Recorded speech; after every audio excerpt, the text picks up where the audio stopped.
Hi, this is Mark Miller in New York City.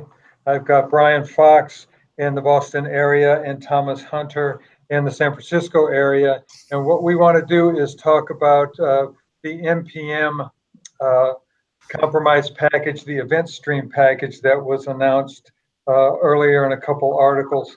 For background, Brian does have an article on this topic in Forbes, and Thomas has an article on the Intrinsic Medium blog that talks about this. Good morning, guys. Morning. Morning. Brian, I'll start with you. Basically, can you give us a little background on yourself for people that don't know you? Sure. I'm a co-founder and CTO at Sonatype and long-time Apache Maven committer and PMC member. And so, Sonatype, we've been in the business of providing the central repository for Maven for 15 years or something like that now. And so, supply chain attacks, those types of things on open source is definitely something that we stay on top of and have been paying attention to for a long time. Great, thanks. Thomas, a little bit about yourself. Well, yeah, I'm a software engineer. As you mentioned, I work at Intrinsic. We build a product that protects Node applications, and we also provide compatibility with various Node modules. And so, like on a day-to-day basis, I'm frequently pouring through Node source code and looking at popular modules, stuff like that. Thomas, your article I thought was impressive in the clarity and the simplicity that it had. For those of you that haven't read it, it's called Compromised NPM Package Event Stream. Thomas, can you give us a little bit about the article? What were you talking about there? Yeah, so I guess I'd sort of start off with a little bit of history, what exactly happened. Essentially, the ownership of Event Stream, which is a pretty popular Node module with about 1.5 million downloads, was transferred to a malicious user, essentially. And that user created a new package, which was then a subdependency of that package. And that new package snuck in some bad code.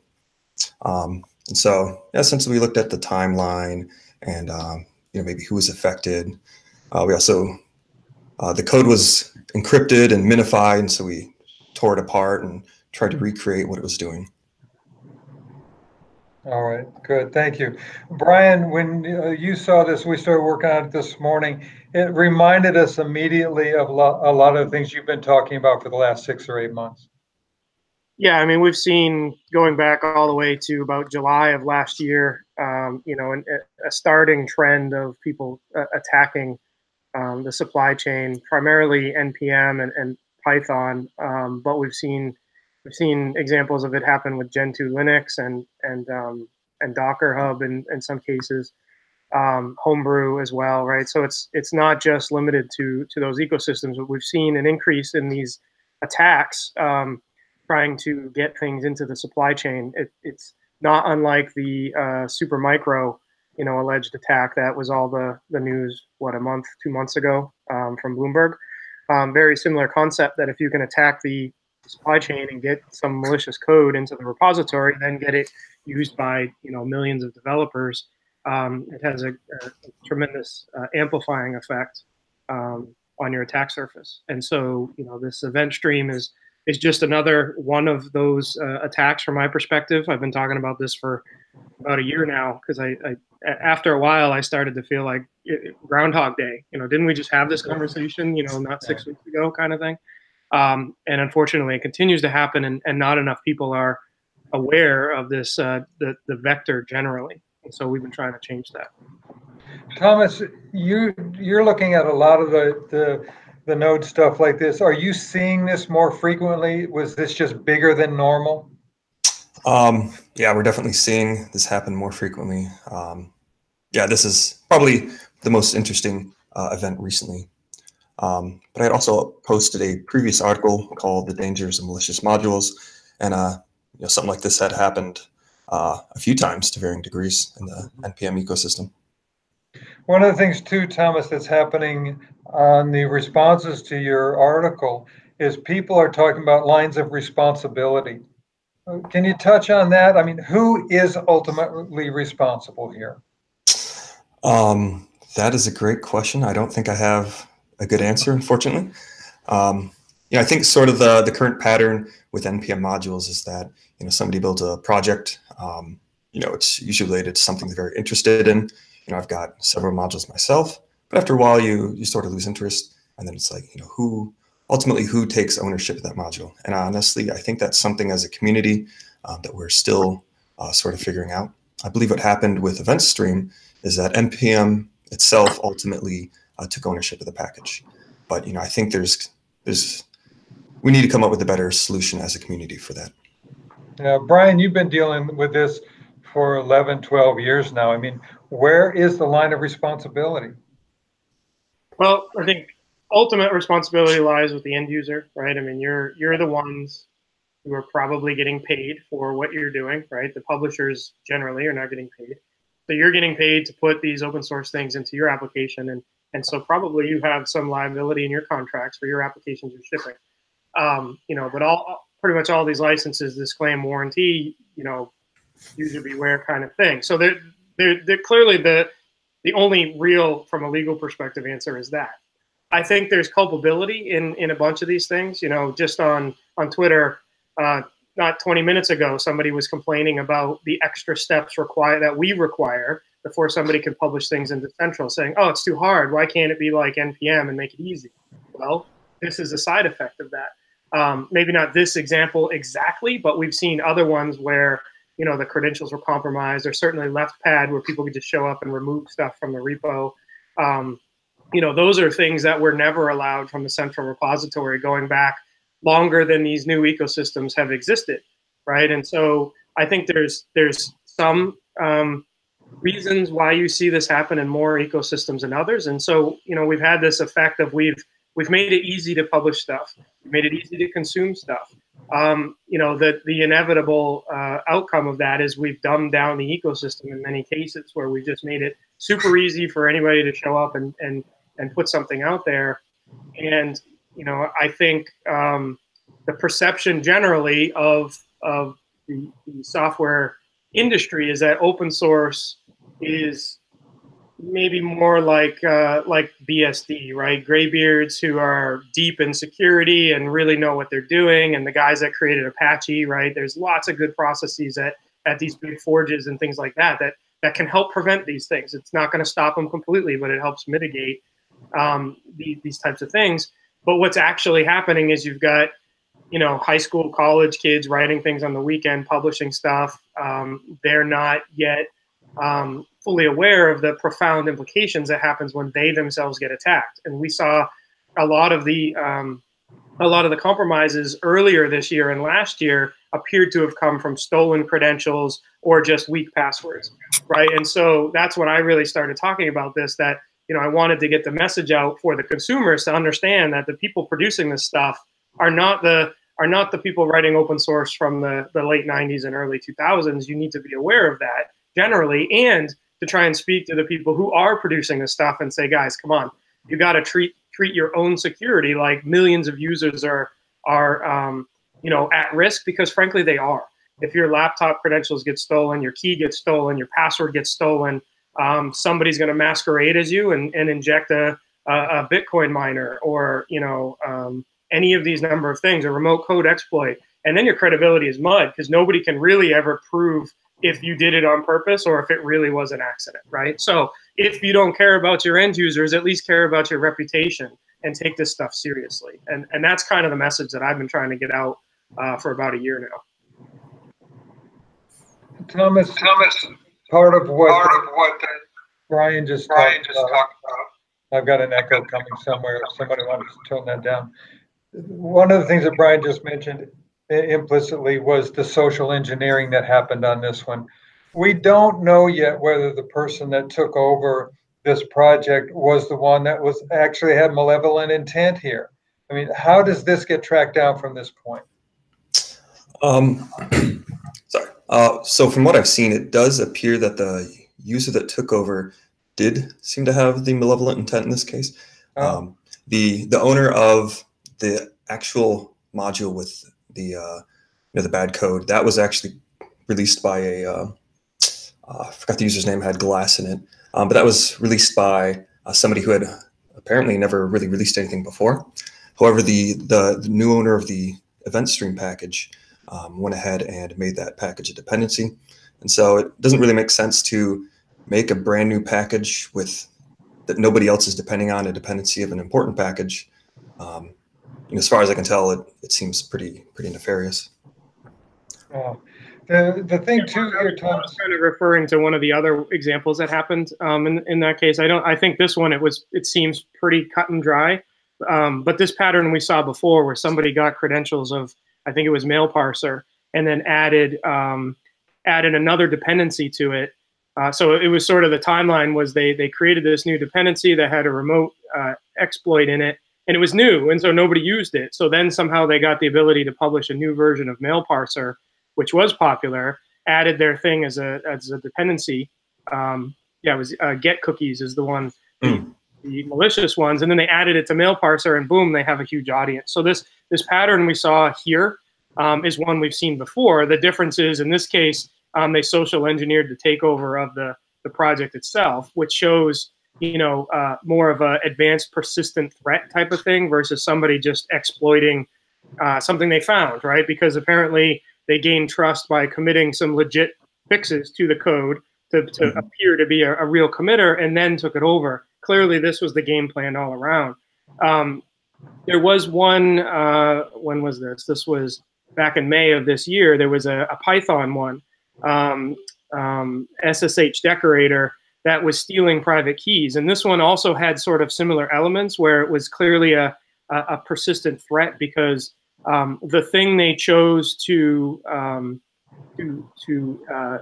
basically hack into was a piece of code whose job was to deal with SSH keys. So if you had any kind of tripwire or something like that watching what's going on, it wouldn't trigger any red flags that this module was manipulating your key.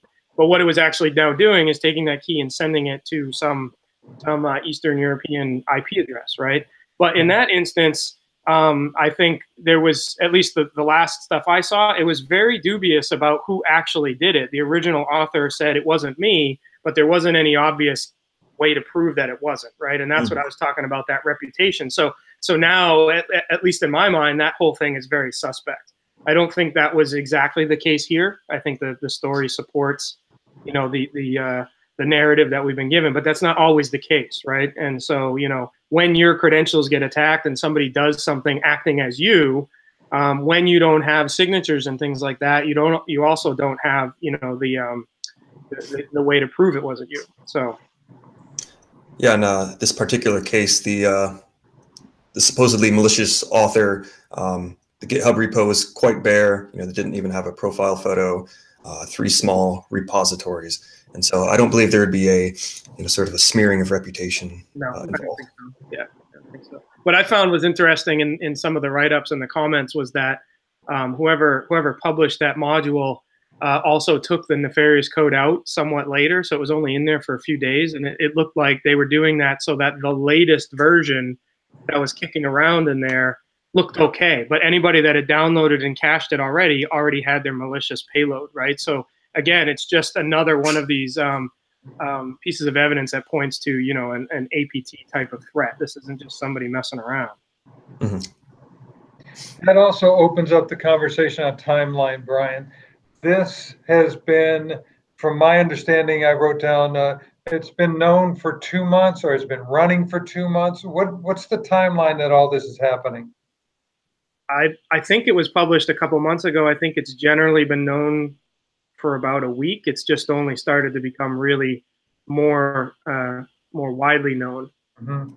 Yep. I think, Thomas, you have the exact dates, right? Yeah, Thomas, when we're talking about that, so it's been known, it's in the wild for the last week, and people have known about it. What's taken so long for it to get the visibility that it's starting to get now? That is a great question. So the original 2 months that it sat there, it was just, I guess there just weren't enough eyes looking at it, honestly.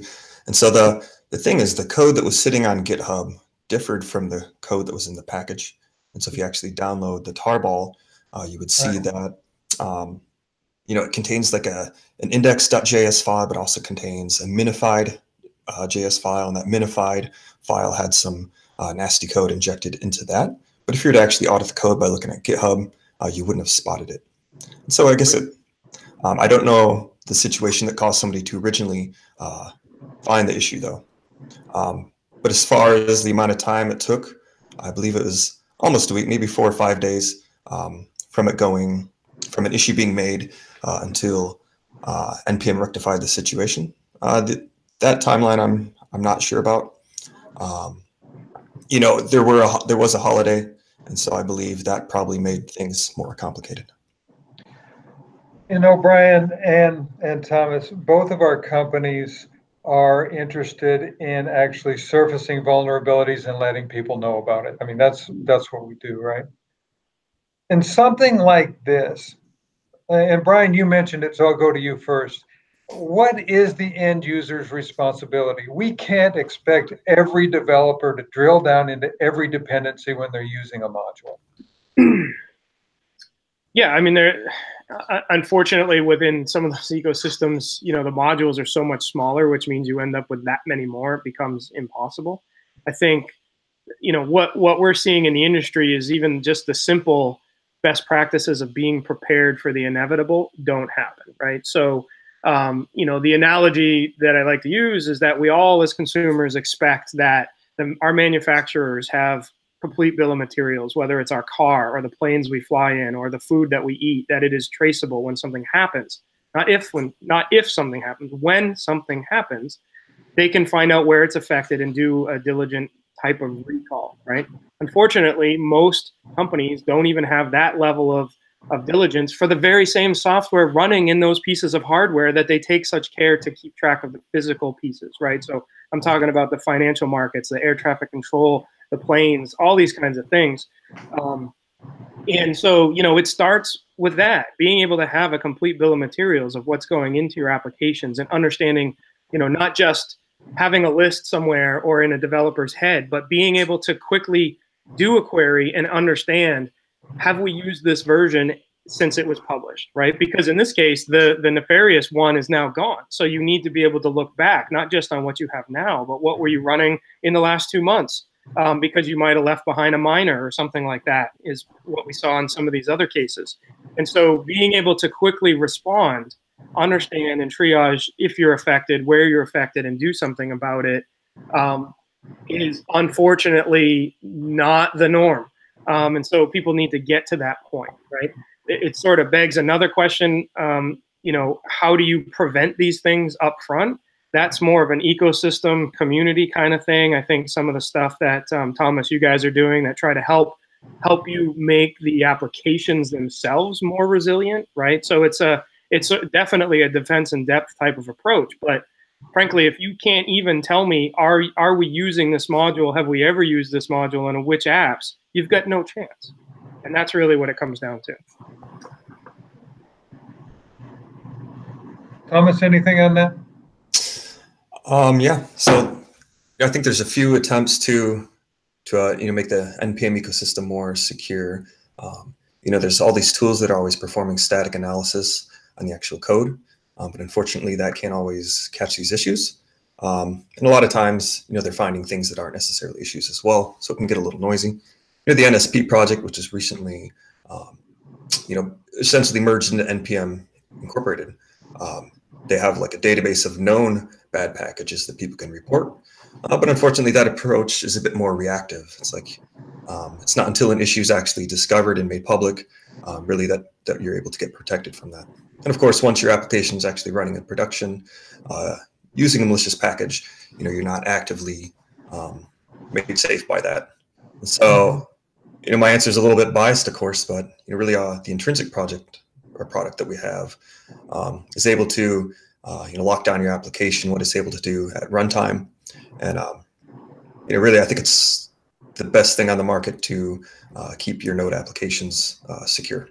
As you mentioned Intrinsic too, Thomas, what is the notification process? Let's say that you guys did find this. How are you notifying the community that you found this thing? So we don't really crawl packages to look for vulnerabilities. We do crawl packages a lot to look for, perhaps compatibility with our product, or how can we create a policy around it. And so that requires the intimate knowledge of the actual module. And so we do frequently find security vulnerabilities in these modules, and then we will submit a PR to the maintainer to fix such an issue. But really, since we run at runtime, your application will essentially generate an error when it attempts to, for example, contact this rogue IP address that this module is doing. We would have just prevented that at runtime, and then you'd receive a message. Right. Brian, same thing to you. How is your team notifying not just clients, but the public in general and your clients as to something that's been found? Well, there's multiple different layers, right? We also run the OSS Index website, which has information is integrated into a lot of free tools. We have integrations with our Nexus repository. We also have a free vulnerability scanner on the website to do assessment. And then, of course, our enterprise products allow companies to build the bill of materials definitively from the bottoms up. So they have that big list that I was talking about. And then they can marry that with the data that we provide to do automated controls. So you can block developers from starting to use a known vulnerable thing, or stop it from being released, or a whole myriad of different possibilities. But we're generally about trying to provide those automated contextual controls so that we can take this information and make it actionable and relevant within the development environment. And so our data research and kind of that stuff that happens behind the scenes is what we do to drive all of that, right? So that's why, we're sort of looking at this from two perspectives. We're looking at how do we make Central more resilient for these types of things for the community in general, but then as it applies to all of the ecosystems, not just Java, we have to be aware of these things because that's what our customers are using us to do. One of the interesting things for me on this one is the attack was very specific. So in essence, as an overall ecosystem and community, it has relatively low impact because of what it was trying to do. From my understanding of it is that if there wasn't a miner within the system it was attacking, nothing would happen. It's not like they did something else. But it does open up the possibility, Thomas, that something very nefarious could have been placed here and people wouldn't have known for a while. Absolutely, yeah. Yeah, and that's why I've been talking about it for so long. We haven't had the big one yet, right? Certainly if your SSH key got compromised, you might have the big one and we don't know about it. But in terms of like these exploits, some of them were typo squats, some of them were inserting miners, so they were stealing CPU, right? I mean, somebody's paying that. Some of them were remote code exploits, but not a lot of them.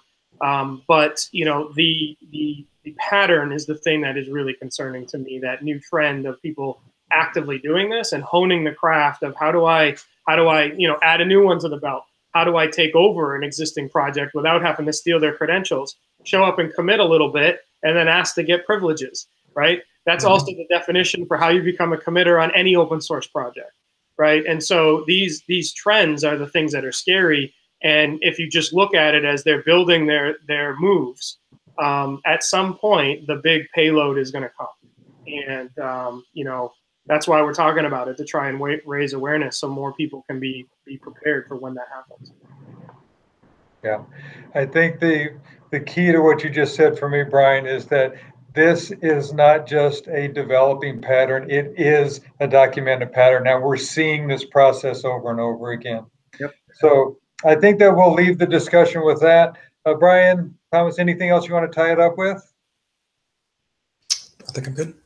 All right, great. So thank you both, Brian Fox, Thomas Hunter. We'll keep an eye on the development of this.